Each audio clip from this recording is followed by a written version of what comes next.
Et le sermon dernier de l'importance de la morale, de l'éthique.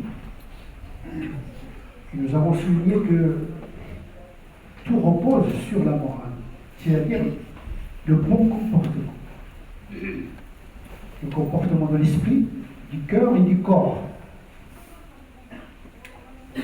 Tellement la morale est importante qu'elle est au fondement de la prophétie, au fondement de toute la religion musulmane et toutes les religions révélées. Car elle part d'un point de véridicité et de véracité, celle du prophète qui prétend la prophétie. Il doit être frais et véridique. Des conditions sur lesquelles celui qui nous apporte la vérité de Dieu n'aura aucune crédibilité. Donc la crédibilité de la prophétie dépend du degré de moralité du prophète. C'est pour cette raison que le prophète s'interdisait le mensonge, même en plaisantant. Il disait, un prophète ne doit jamais mentir, il ne doit jamais avoir une trahison, ne serait-ce que par un clin d'œil. ما ينبغي للنبي أن تكون له خائنة الأعين. Le prophète est d'une transparence éclatante. C'est pour cette raison que la vie de notre prophète est tellement transparente qu'on sait comment il fait ses petits besoins, comment il couche avec ses femmes, tout est transparent, car il n'a rien à cacher, car il est vrai et véridique. Il n'est pas faux, il n'est pas un menteur ni un mensonger. C'est-à-dire qu'il n'apporte pas une information mensongère. Et donc si nous sommes aujourd'hui des musulmans, c'est grâce à cette vertu de véridicité du prophète sallallahu alayhi wa sallam, qui était déjà vrai et véridique avant l'avènement de l'islam. Ce statut de véridicité morale ne dépend pas de avant ou après l'islam. D'ailleurs, le prophète n'est pas venu pour inventer la morale, mais pour la cultiver, la fructifier et l'augmenter. Même avoir été au Tamima, la kalima. Donc la morale est déposée dans la nature humaine, laquelle nature humaine a été altérée par l'éducation, par des idées fausses, et qui a éloigné l'être humain de cette morale primitive, que l'on trouve même chez l'animal. Car l'animal ne tue jamais son semblable, contrairement aux hommes, à quelques rares exceptions. Il ne mange que lorsqu'il a faim, et quand il est rassasié, il s'arrête de manger. Il n'y a que l'homme qui mange, même s'il n'a pas faim, et termine de manger, même s'il est rassasié. L'animal a un code, c'est sa nature. Il est en conformité avec sa morale éthologique. L'homme, à cause de sa liberté, il commet des excès. L'akhlaq, c'est la modération des caractères et des tempéraments. C'est ce que l'islam a fait avec les Arabes qui étaient excessifs. Ils avaient un courage qui frôlait la témérité, la fierté qui devient orgueil, la générosité qui devient gaspillage. En vérité, ils avaient un excès de moralité, les Arabes. L'islam est venu pour la modérer. Donc la modération et l'équilibre est au fondement de l'éthique et de la morale. Quant à la véracité n'a pas de limite. Mais attention, la véracité ne veut pas dire tout ce qu'on sait. Donc la vérité, qu'est-ce que tu en fais? Parce que la vérité peut être mortelle. C'est comme un médicament. Il ne faut pas dépasser non plus la dose prescrite. C'est pourquoi Dieu a parlé aux hommes le langage qu'ils connaissent, et en fonction des codes qu'ils connaissent, par douceur et subtilité. Mais l'autre, voilà. Mais le prophète était vrai, véridique. Et les incroyants de l'époque, les mécréants de l'époque savaient qu'il était véridique. Leur mécréance était volontaire, était une faute morale. Dieu juge le jour du jugement dernier les gens, pas en fonction du fiqh, mais en fonction des croyances, mais en fonction de la morale. Tu savais la vérité, tu ne l'as pas suivie. Tu ne savais pas la vérité.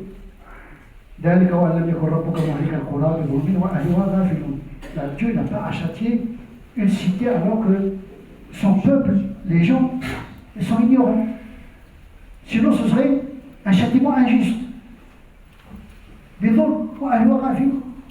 C'est pour cette raison que Dieu a envoyé des prophètes avec des miracles, avec le hujja al-baligha, etc. pour éliminer toute excuse.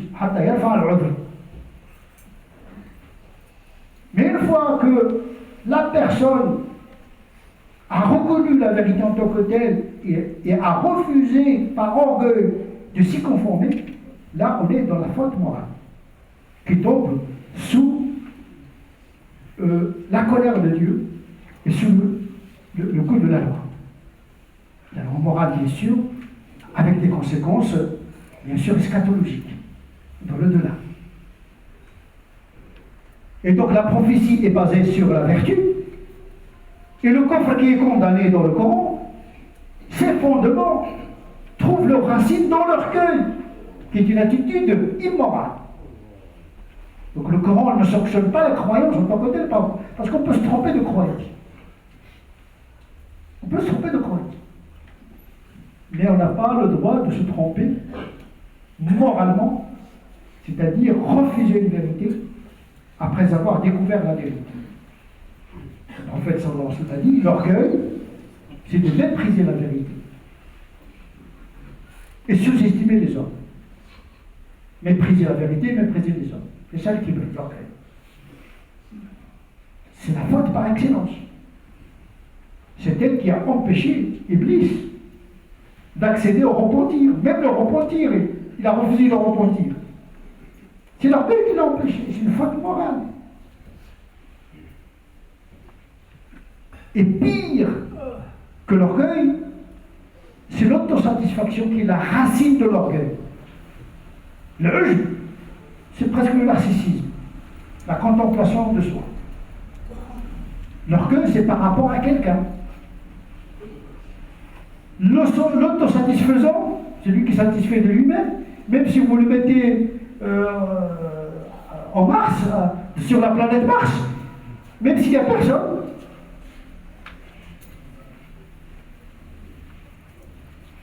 Et dès qu'il est rentré en relation avec autrui, cette autosatisfaction se transforme en orgueil, mélangé bien sûr avec la jalousie, qui est un des premiers crimes commis sur Terre, ce crime commis par Caïn à l'égard d'Abel. Et donc, à l'origine de la mécréance et du péché, il y a un dysfonctionnement moral. Tout l'édifice de l'islam est venu pour rétablir la moralité. Tout l'édifice. La foi, le culte et le fiqh. La loi. Si la loi ne change pas la morale, il ne sert à rien. Tu manges halal, tu manges, etc. Je m'habille, je fais hijab. Ça, c'est le vernis. Mais quelle est la substance, la matière sur laquelle tu construis cette visibilité dans les comportements?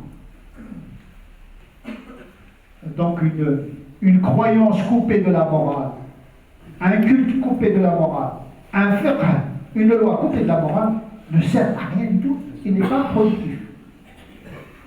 Nous avons besoin d'une théorie morale, appliquée à notre temps, parce que la morale également, elle intègre les codes culturels. Et bien sûr, la pudeur au Moyen-Âge, ce n'est pas la pudeur d'aujourd'hui, se déplace, mais la pudeur, c'est un principe qui ne change pas. La justice, c'est un principe qui ne change pas. La dignité humaine, ce sont des principes. Comment les traduire en attitude morale? Eh bien, il faut intégrer d'autres éléments. Parce que la morale, elle est sensible à l'environnement.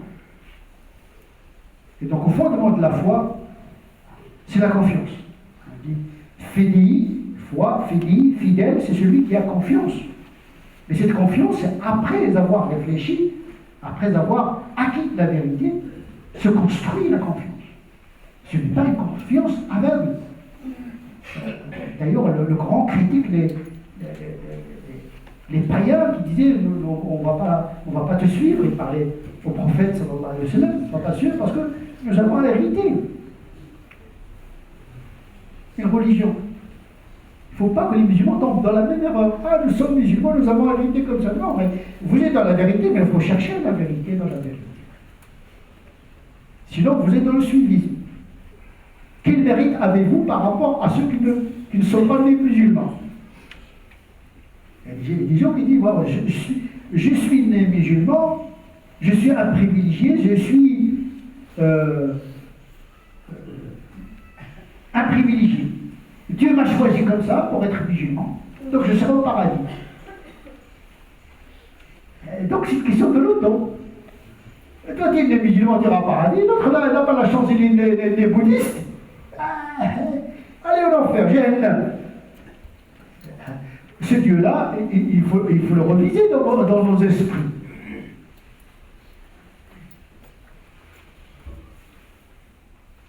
Vous êtes musulman, vous avez une responsabilité en plus. Parce que vous connaissez la vérité. Ce n'est pas pour quelqu'un qui ne connaît pas la vérité. Là où les musulmans pensent qu'ils ont le privilège, c'est là où ils ont une double responsabilité. La faute d'un prophète, ce n'est pas la faute comme la faute d'un de ses disciples. Et la faute d'un musulman, ce n'est pas la faute d'un non-musulman. Et oui. Parce que le non-musulman est en conformité avec sa morale. Il ne transgresse pas sa morale. Il y a des gens qui disent ah, l'Occident n'a pas de morale. Non, ils respectent leurs droits, ils respectent leur moralité. Mais les musulmans, de par le monde musulman, ils ont des valeurs, mais ils font tout le contraire. Qui transgresse la morale? Quelqu'un qui transgresse la morale en connaissance de cause, ou quelqu'un qui est en harmonie avec ses valeurs, par ignorance, parce qu'il n'a pas reçu de livre, il n'a pas hérité de la prophétie de Mohammed sallallahu alayhi wa sallam. Et les musulmans qui doivent en principe incarner cette vérité, ils donnent le mauvais exemple. Sans devenir dire, on répulse les gens. Quelle est cette véridicité? Le mensonge chez nous, c'est au moment comment on respire. Le mensonge est devenu culturel, intrinsèque. On est également une communauté fausse. Madahir. Comment dire? La façade est bien vernie, etc. Mais quand tu entres à l'intérieur, c'est pas le même niveau. Alors qu'on a une religion qui travaille d'abord à l'intérieur.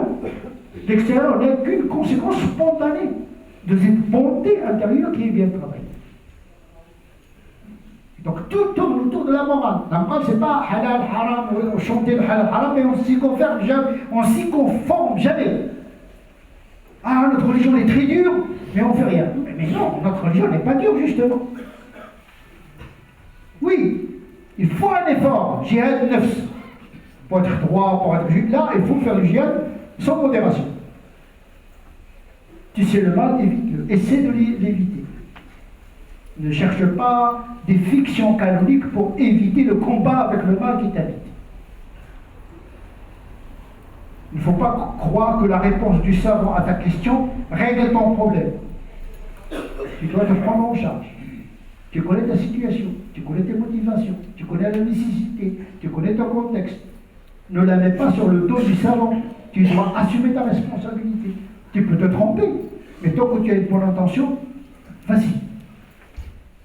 Et tu peux rectifier, pas de problème.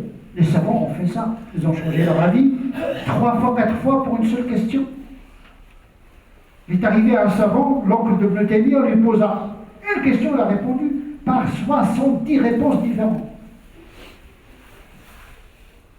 Et attention, là où il y a le péché, quand tu transgresses quelque chose que tu considères comme haram. Mais si tu te bases sur un avis d'un canoniste qui te permet de le faire, tu n'es pas dans la transgression, tu es dans un avis qui est conforme à ta nature. C'est pourquoi on a une panoplie de lecture de fiqh qui permet aux musulmans de choisir la vie qui est en conformité avec sa nature. Alhamdulillah, rahma, rahma.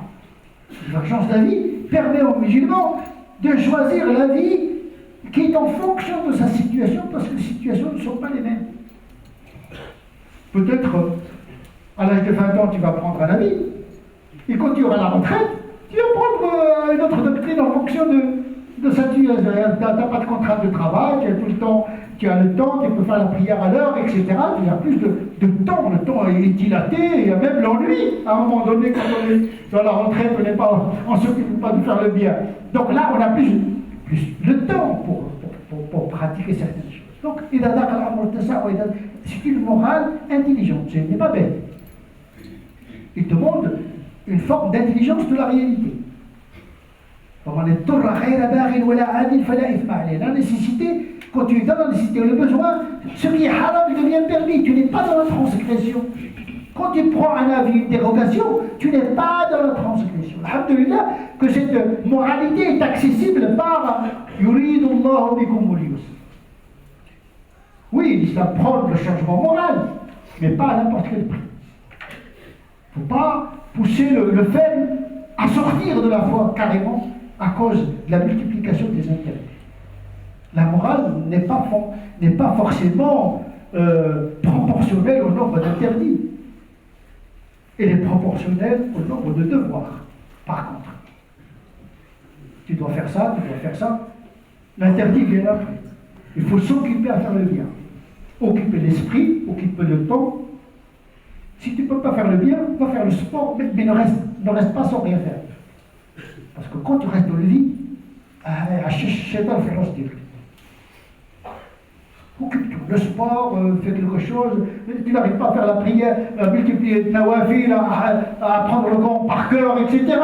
Eh bien, ne fais pas de mal, va faire quelque chose qui est permis. Ce qu'on appelle le modérable. Même si le sport n'est pas mal, sauf s'il devient une addiction. Parce que chaque chose, quand il dépasse un seuil, devient un mal. Parce qu'il se fait au dépens de notre obligation. La morale est au fond de la foi. Il est au fondement également du culte, des prières, le jeûne, le pèlerinage, ces pratiques qui relèvent de l'adoration comme devoir de Dieu. C'est une attitude morale à l'égard du bienfaiteur. Qu'est-ce que c'est le bienfaiteur? C'est celui qui t'a donné la vie. Il t'a donné l'œil, les yeux, le savoir. Tu ne possèdes rien, tout t'a été donné. Dis-moi ce que tu as possédé de toi-même. Les cellules ne t'appartiennent pas, tu les as héritées. Les parents, les grands-parents les ont hérités. Tout ton patrimoine génétique ne t'appartient pas. Ton intelligence, elle vient d'où? D'une âme. Mais cette âme, elle vient d'où? Elle vient du ciel. Tu ne t'appartiens pas, tu es en train de gérer un dépôt, un mana. Gère-le bien et remercie le donateur. Chaque jour, mon ami.